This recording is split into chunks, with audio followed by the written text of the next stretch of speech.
the wonderful Legionnaire galaxy of Dark Ops, and decided to try and tell the story of Legion covert special operations through the character of Kel Turner and his introduction from the Legion into being a Dark Ops operator, and then trying to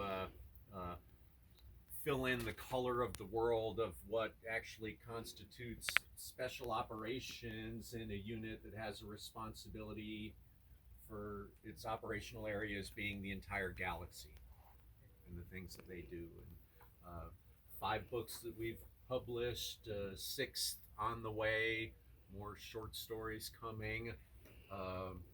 Jason and I together did Tier 1000, which was so far a standalone, but was sure a lot of fun of telling a different kind of story that that gives the reader the ability to live through the character's eyes what it would be like to fight in different periods of history, and we get to tell the story of many famous battles and incidents, some of which get carried to their full conclusion, which didn't get to happen in our timeline. All that, and then the project going on right now for Wardgate is a new series I've done called that goes under the title Warlord, of which a lot of the insiders have seen and read and been very supportive of the first book, Warlord 1, and there's 3 done in the can, you know, all the way ready for publication, and beautiful, some of the best cover art. If I will throw myself out there and I say I think it's some of the best cover art in the entire catalog that we're so excited about. And the Audible production finished for book 1, and as soon as the actor has got the time in his schedule to get book 2 and 3 out there, then that's ready to launch, you know. Presently. Right. And so talking shop, like that's one of the things we're going to look at is we're going to get like the early on book 1, and if it's so good that we feel like we've got to wait, because this guy looks like it might actually be a pretty good wait right now. If it's not, then we're going to say, okay, let's find a new actor, and then we'll have this B-side. We'll have this B-side of the first book, and we'll get a new narrator on the whole series. But we'll get it worked out. The guy, just speaking about that, the guy we have, Jeff Bosley, is an actor with some real chops in a lot of places in life. He was like myself. He was an 18 Delta in Special Forces. He was in 3rd Group and had a great career in Special Forces, and has been a firefighter as well as an actor. If you look him up on IMDb, you'll see him in a lot of stuff. He's been on CBS SEAL Team, Brooklyn Nine-Nine. Yeah, he was in the running for Jack Reacher for that series, and the guy's just got fantastic acting chops, and he was so excited to be in this project, and he's just done a fantastic job. So we're really hopeful to be able to keep him for the rest of the series. He really deserves to be the one to do it. Yeah, he really does. And I think he's at a point where he has to decide, does he want to act or does he want to ranch? Because he's just been that guy that literally, like, it feels like he can't catch a break, right? Unless it's a broken bone. So, like, he's had a run of some bad luck, you know. But when you're a manly man out there doing manly man stuff, that's what happens. Yep, absolutely. So that's you know, maybe not as short as I should have been, but that's who I am and what I've been doing for the G and the Wargate world. Yeah, awesome stuff. How about you, Jason? For those who don't know me, my name's Jason, and Galaxy's Edge was, you know, we say officially 50% of my brain creation. Legally, it's 50% of my brain creation. So I've been writing, you know, I think I published my first book in 2015, which, if you haven't read it, it's nothing like Galaxy's Edge. So you know, do not pick that one up expecting any KTF, because it's just not there. Which one is it? That one's called Till Death. Oh, okay. Yeah, so it's like a paranormal 1950s kind of noir. It was, you know, It's good. Which, by the way, is We own it. one of my I know. favorite It takes a favorite properties. Oh. Those are fantastic reads. Well, thank you, Yeah. thank you. Yeah, it takes a certain type, though, right? Like it's much more lighthearted, right? So at any rate, so I wrote that, and as that was kind of coming to an end, I think the third book sold like 12 copies, like like 50 copies the first day, and then like it sold 12 in like a 3-month span. And I thought, well, I don't know, if there's much gas left in this tank here for this series, but I had an idea that I wanted to write, and I had been talking with Nick Cole off and on the internet. You probably know how accessible he is and can be. So I had been talking with him. He was doing a project called Apocalypse Weird, which was this kind of ambitious not a multiverse, but it was one universe where everything's falling apart, and different authors would take different parts of the country and write their own apocalyptic story. And it started off huge at the time with indie authors. He was doing it with Hugh Howey, with Michael Bunker, who at the time was right at the very top of people who were writing, and it all went very, very badly, just really bad. And about the same time, HarperCollins canceled his contract over his Control Alt Revolt book, and so unbeknownst to me, he was feeling pretty low. So as I was talking to him about writing, he was giving me his advice, and he was like, well, what do you want to write? And I said, well, I can't write what I want to write, because I would just want to go and write a Star Wars book. I'd want to go do something like that. And he's like, well, just write your own Star Wars book. And I said, well, that's illegal, Nick. You can't do that. Like, no. You can't write a book about Luke Skywalker. You can't write a book about Han Solo. That's right. But the things that make Star Wars good, you can write about. The things that you like about it, you can incorporate and make your own. So we started talking about that, and I said, okay, I think I'm going to do it, but do you want to do it with me? And he said that essentially what happened was his head was like, well, no, I don't. I don't want to have to do that. But for some reason, he said, yeah, why not? He said, I figured everyone else has kicked me to the curb. My book contract got canceled. Nobody else seems to want me. So sure, why not? So then we started developing Galactic Outlaws, and that was the first book that we were writing together. And Nick was writing all the Tyrus Rex sections. I was writing all the Ace and Keel sections. And then I would get it and marry it together. And somewhere in that process, when the book was about a quarter of the way done, I said, this other story that's been in the back of my head about stormtroopers who are actually good at their jobs, like shock troopers who really are well trained and can hit targets, the way Obi-Wan said they could, right? Like, only Imperial stormtroopers are so precise. Have you seen these guys?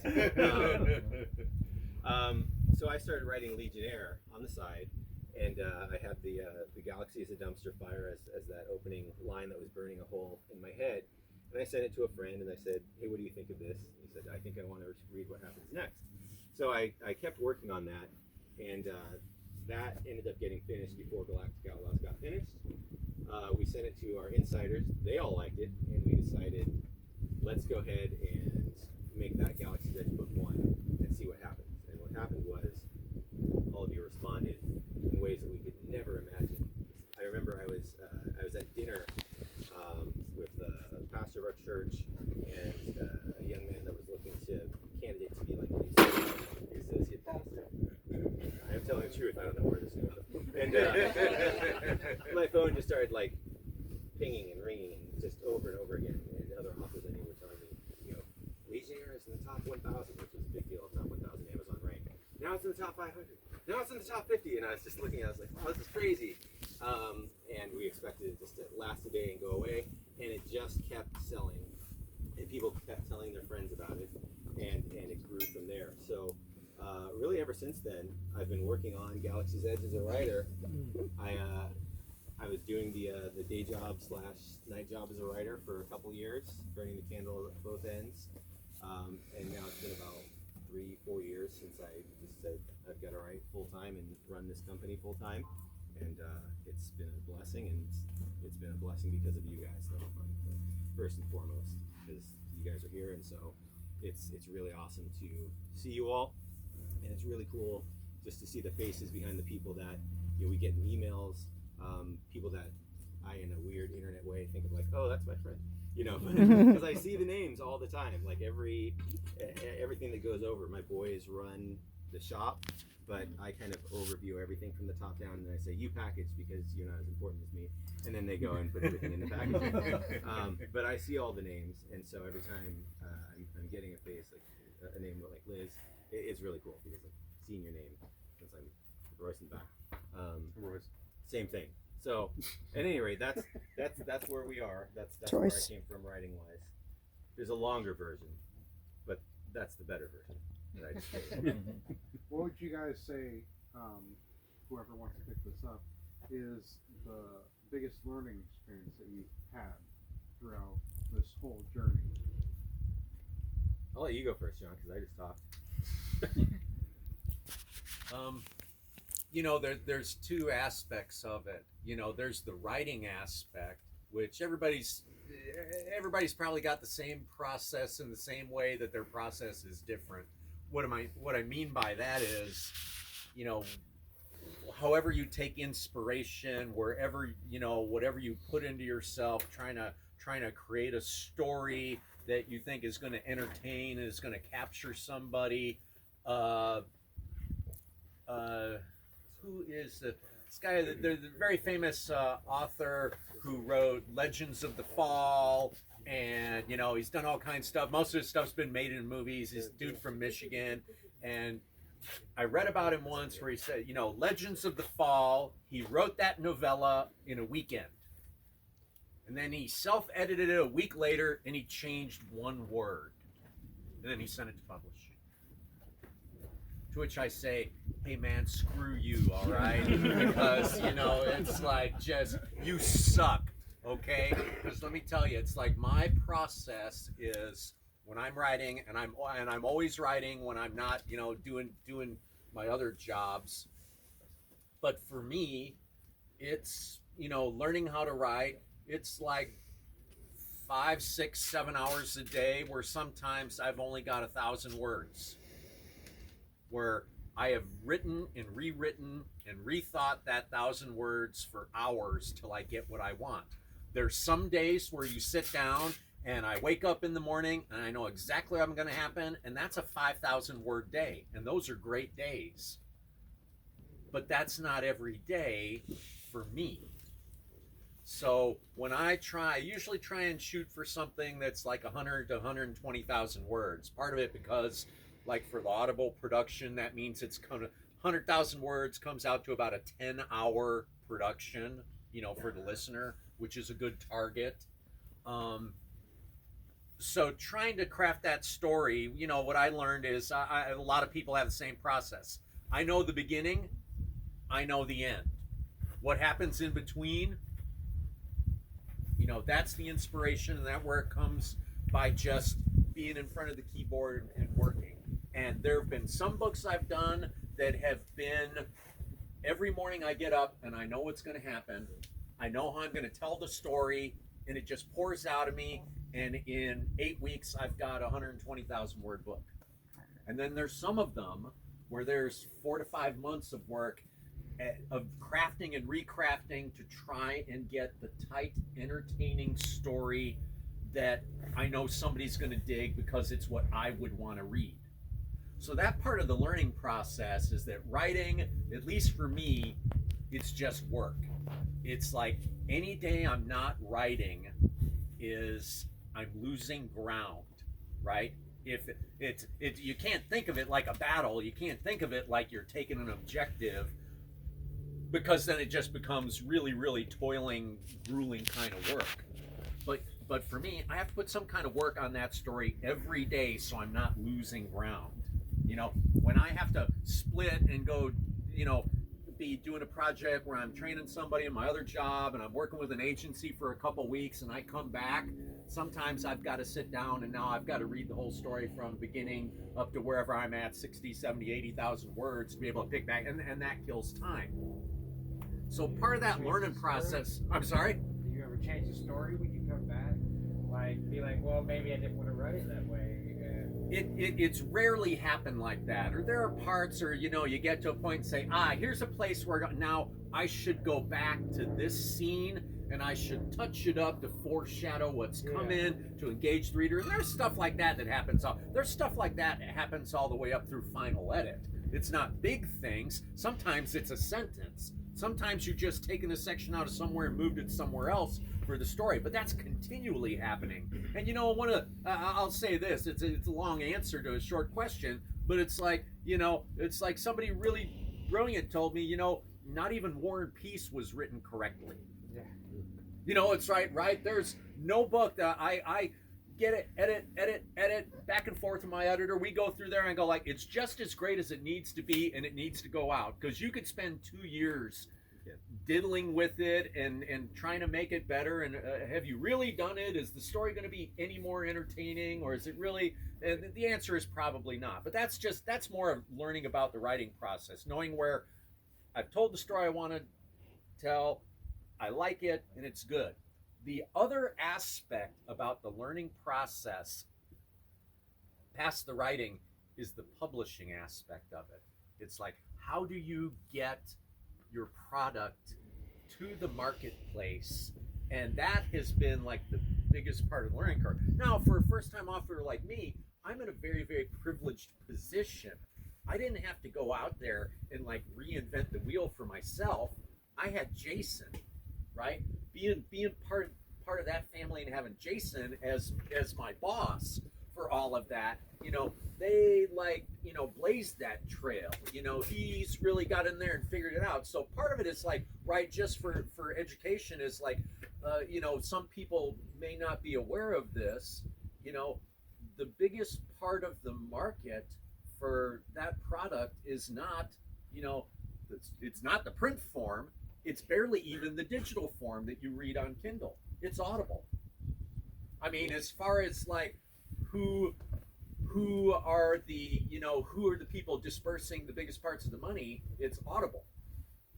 You know, you know, I'm not a big famous author or anything like that, but I have people all the time say, man, I've written this book, you know, I want to, and it's that, hey, that's great. You want to be a self-published author? That's what Amazon's all about. That's what's cutting the legs out from under Trade Pub. You know, anybody can be an author, and you can get something out on Amazon, self-publish, and get over there. Is it going to be seen? Is it going to get noticed on the algorithm? Is it going to get pushed out to people? You know, the answer for most of that is no. No, it's not. You know, what are the figures these days for how many new releases hit Amazon a month? It's a month, I don't know, but I think it's 50,000 a day. Yeah, it's an incredible number of books that are put into, you know, the electronic digital media through Amazon that's available for somebody who could search for it and is willing to purchase it and stuff like that. So what you're saying is, on that business aspect of something, you know, I'm telling, it's like Jason's first series. There's a great example of it, right? And all these great authors have that in their where that series is as great as anything I've ever read. That's as original as you can be in a medium where there is nothing original. It is fun. It is so entertaining. It's like educational. It makes you think. It's like, I love that series. Why hasn't that series become an HBO drama? Why hasn't Amazon picked it up and produced it in something like that? And there's so many people who can say something like that. Nick Cole, our buddy Nick Cole, look at all that. Like, he wrote a book that's like a fictionalization of Hollywood called Fight the Rooster. That is probably one of my all-time favorite books. How many people have even heard of it? You know, so part of it, there's like the quality of your product and how awesome the characters are and the story you're telling. That alone doesn't buy you a readership. It doesn't buy you a part of the marketplace, you know. So you know, in this day and age, how do you get that part of the marketplace? What Jason has done has just been absolutely phenomenal. You know, that Legionnaire caught fans' attention and kind of and brought us a readership who want to see everybody's products is like an absolutely fantastic success story in and of itself. But part of that learning process now is figuring out how do you get your readership to find you? You know, well, part of it is like, you know, it's cover art is a big part of it, right? I mean, back in the old days, for those of us who remember the brick and mortar bookstore days, where Saturday morning you'd get up and you'd browse the shelves of the bookstore and you'd look for an interesting cover. It's like, that looks like a cool story based on the cover, and you flip it over and you read the description and go, okay, I'll part with that for $6.99, which is now like $49.99, right. for something like that. Now, how do you become aware of what's out in the marketplace? Well, based on your reading habits, maybe like Amazon pushes you might also like, and you see a cover and you read about it and you check it out. For most people these days, because the biggest slice of the financial market comes through Audible, right? If there's something on Kindle that doesn't have an Audible link immediately available on release, far fewer people are likely to buy that product. In fact, I'm Jason knows what it is, but it's like 80, 85, 90%, depending upon how they crunch over there, of people who are, it's like they're in Audible now. They don't even make the stop along the way to download the Kindle. The paperback, the actual physical published part of the business, Amazon doesn't even want to print books, right? It's a money loser. So that other part of the learning process, it's, learning to write, tell a story, do all those things is a huge part of it. And ultimately being satisfied with what you're doing, for me, it's always like started out as like, I started out as like, I'm a reader. I'm not a writer. I don't have what it takes to be a writer, right? But I love to read. Well, I got, I don't know. I was just too stupid to know that I shouldn't be able to write. And I just tried it because it was something I was very, very motivated to do, to be a part of that universe and try and tell stories that I thought would reach somebody and touch them in some way. But then learning, it's okay, how do you go from there? And that's the world we're in. Like I say, for me, is like, getting published as a first-time author in GE. I'm a pretty lucky, like hit the lottery kind of writer to have been able to be a part of something like that. But for somebody else trying to do that and learn those ropes on their own, I mean, dudes go to seminars and weekend getaways to try and learn like, how do I make my writing profitable? And the people making the most money out of that are the people teaching the seminars, not the people going to the seminars. So that's my answer to that.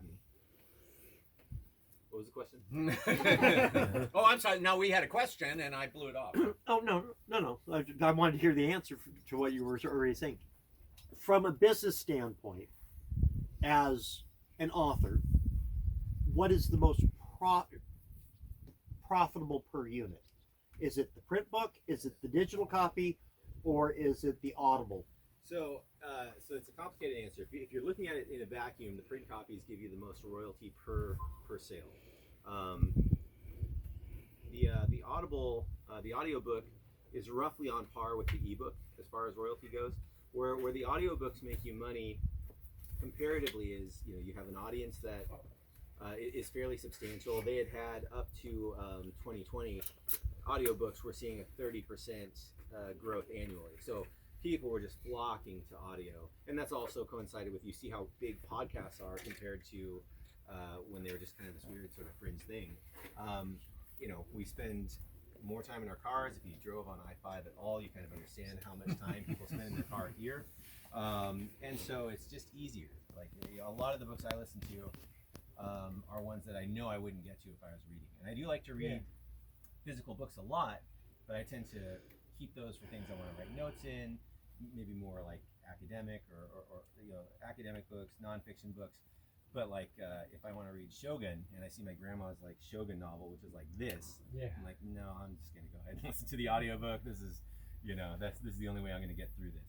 So, per price, it's gonna be physical. Still print. Yeah, it's still print. The downside is, print gets limited to people who just don't want anything to do with those other formats, or people who are just like the feel or are collectors.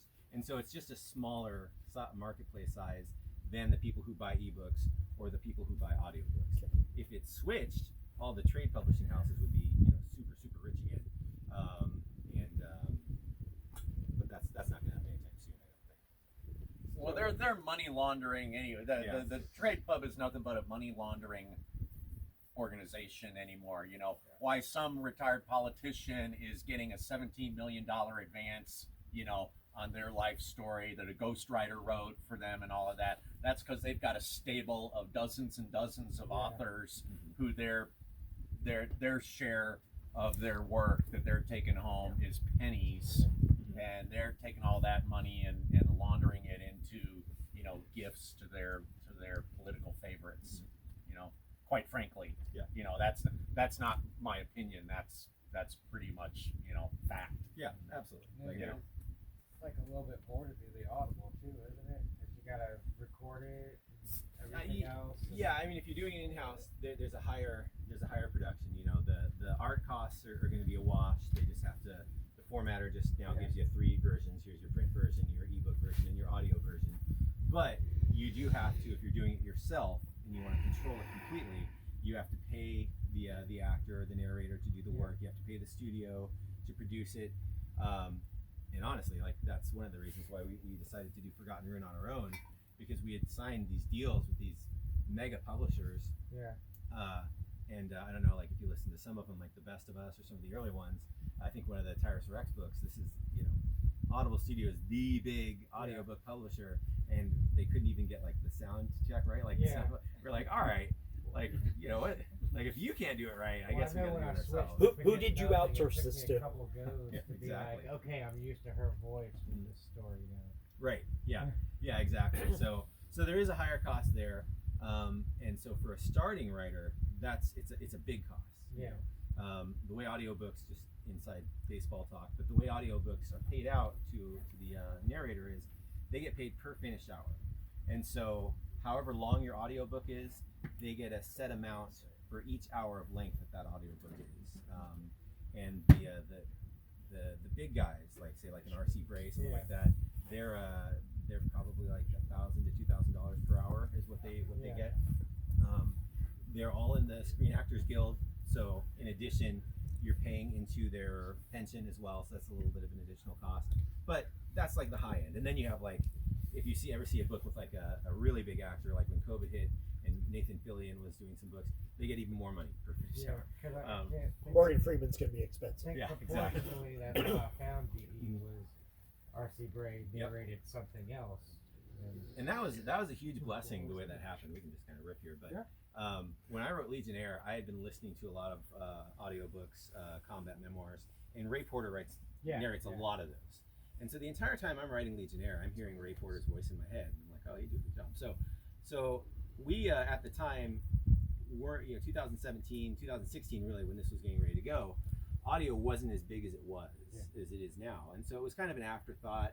A lot of the publishers wouldn't even make an audiobook edition. They're like, oh, that's dumb, let Recorded Books handle it and send out cassettes if someone wants it. That's kind of how they looked at it. It was all outsourced. And so we came just when it was starting to really rise, and Expeditionary Force was just a little bit ahead of us with that. And so at the time, R.C. Bray was not R.C. Bray. He was just a dude. And so we were when we were negotiating, we were like, well, we'd like Ray Porter. And she's like, well, he's a bit more expensive, which is funny now because it's not more expensive anymore. He's a bit more expensive, and we don't think he could work. But we have this guy R.C. Bray, and he's starting to build a following, and so we think it would be a good fit. And so we were just like, okay, fine, whatever. Well, that worked out really, really well. But yeah, that's kind of how it goes. And that's a drawback to audio too, John. Is what you realize is that if you have an ebook reader or a print reader, they're there to read your books and your story. But it's not necessarily the case with audiobooks. As we found out when we got just a super lowball offer, right? We were in our free agency year. Galaxy Edge season 1 was done. We knew we wanted to do season 2, and we said to Podium, hey, we're working on the rookie contract here. We're on a minor league contract. We just got MVP here for you. We'd like to have something a little bit better. Well, we don't do better.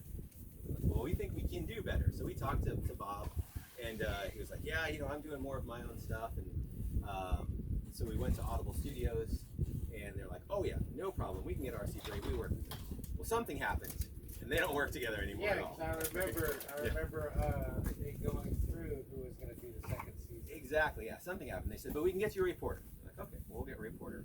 And, them's the breaks. Yeah. And the break, you would think the breaks were the people like trying to break down our door, being like, how dare you not have RC Bray take over from there. And so then we said, all right, we talked with Audible, and we had the rights to season 2 kind of available. And at that point, the audiobook industry was weirdly turning into like Hollywood circa 1930. So it was like, oh, you want our actor? Well, that's an RKO actor, and so it has to be an RKO picture if you want to have him in your movie. Humphrey Bogart doesn't go over here, and so that's what Podium Publishing started doing. So anything with RC Bray, pretty much except for a few grandfathered contracts, has to go through them. So we had to go. So we went back and worked that out so we could do the rest of season 2 that way. But maybe this is part of the learning experience, but you realize that in different genres, people are there for totally different reasons. And there's people that are like, I will only listen or enjoy Galaxy's Edge if RC Bray reads the book, and he's not going to read every Galaxy's Edge book. It's just, he's working himself to death, I think literally already, doing what he's doing. He's not going to fit in every other book that we do. But you just realize that, and you realize some people really like your writing. Some people, like, you could just die and put someone else on it, but if it's the same characters, they're fine. Some people only want to hear it read to them in a certain voice, and so it kind of frees you to say, okay, well, I'm just going to put my hands up, do my best job, and hopefully enough people will like it that we're allowed to continue making books in this universe. Yes, sir. Best guess. What's your name? Michael. Michael. Okay, I want to make sure.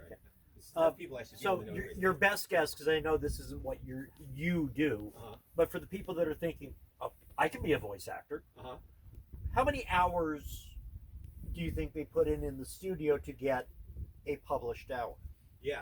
So I think I've heard, and of course this is going to vary based on how your skill level goes, but oftentimes when you go through, I think early actors are often doing 4 to 1. Okay. So however long they're in, you quadruple that time, and that's how long it takes them to do it.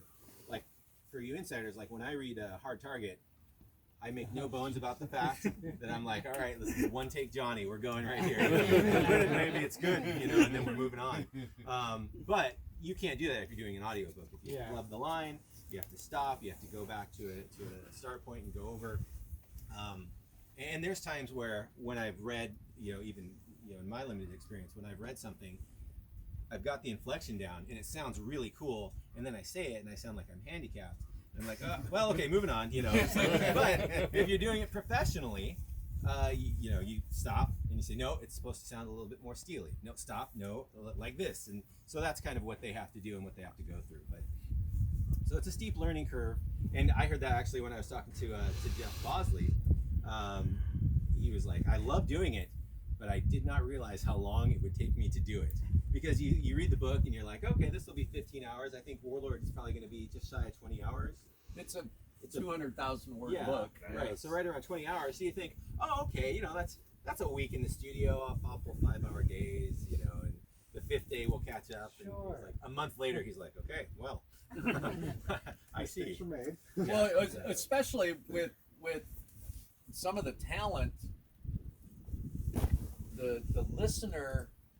I mean, you get a guy like Stephen Lang. Like, I don't know what the process was for doing the Savage Wars books, but Stephen Lang, They have to sacrifice a couple things. he's a pretty accomplished actor, wouldn't you say?